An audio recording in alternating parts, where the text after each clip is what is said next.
Shalom sobat-sobat yang dikasihi Tuhan. Ada kabar sukacita yang hendak saya sampaikan kepada Anda semuanya. Sobat-sobat yang dikasihi Tuhan, sekarang ada istilah mulutmu adalah harimaumu. Dan itu artinya apa? Apapun yang kita katakan, kata-kata yang tidak baik, misalnya di media sosial, atau kita buat video dan kita posting di media sosial, kata-kata yang menyakitkan banyak orang, meskipun kata-kata kita yang kita keluarkan, bukan kata-kata kita yang akan ditangkap, tetapi diri kita. Mengapa demikian?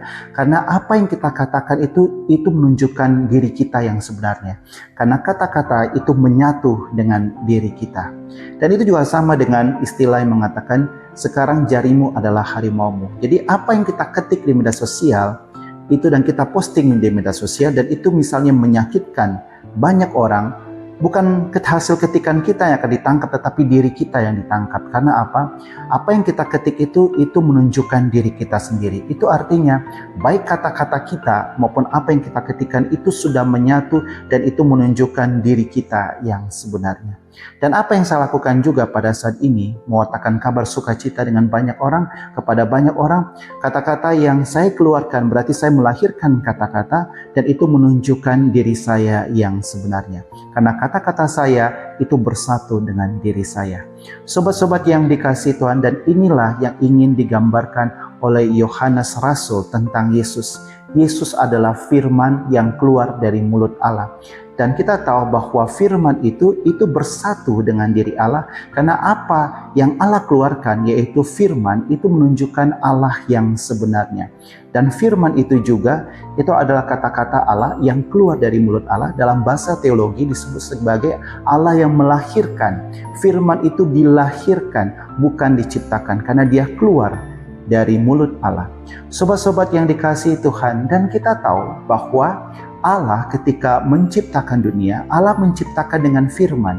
Itu artinya apa? Ketika Allah menciptakan dunia dengan firman, itu artinya Allah menciptakan itu bersama dengan Tuhan Yesus.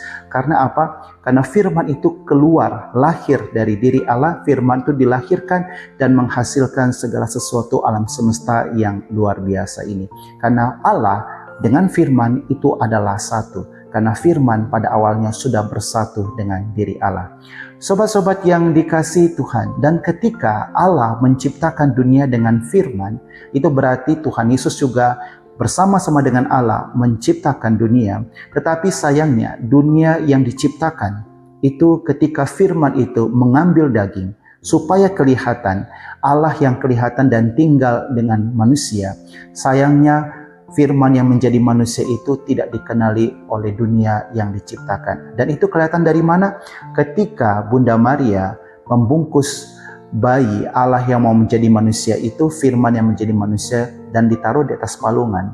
Palungan adalah tempat makan binatang. Sedangkan binatang saja tahu siapa tuannya. Ketika tuannya memberi makanan, binatang tahu siapa tuannya dan begitu bergembira ketika tuannya datang. Nah, ketika Allah yang menjadi manusia, firman yang menjadi manusia itu dilahirkan dan ditaruh atas palungan, itu menunjukkan bahwa dunia yang diciptakan oleh Allah melalui firman itu tidak mengenali siapa Tuhannya yang sudah datang dalam bentuk manusia. Sobat-sobat yang dikasihi Tuhan, dan bagi kita yang percaya akan Allah yang sudah menjadi manusia, firman yang menjadi manusia, yaitu Allah sendiri sebenarnya, karena firman itu sudah bersatu dengan diri Allah, dan firman itu juga sebenarnya adalah Allah itu sendiri karena menyatu dari awalnya, dan siapapun yang percaya akan diberi kuasa.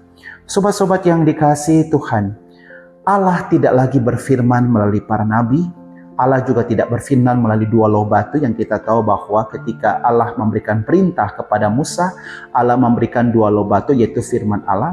Lalu itu Allah mengutus para nabi untuk berbicara dengan manusia.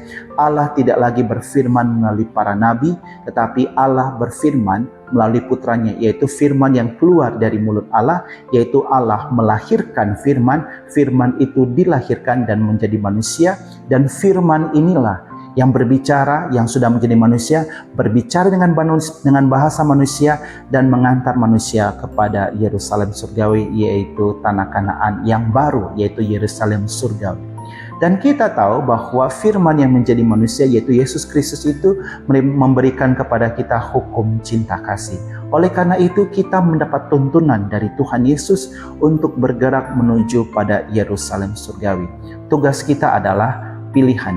Pilihan kita adalah kita mengikuti apa yang ditunjukkan oleh firman yang sudah menjadi manusia tersebut, dan firman itu adalah Allah sendiri, karena firman itu sudah bersatu dengan diri Allah pada awal mulanya.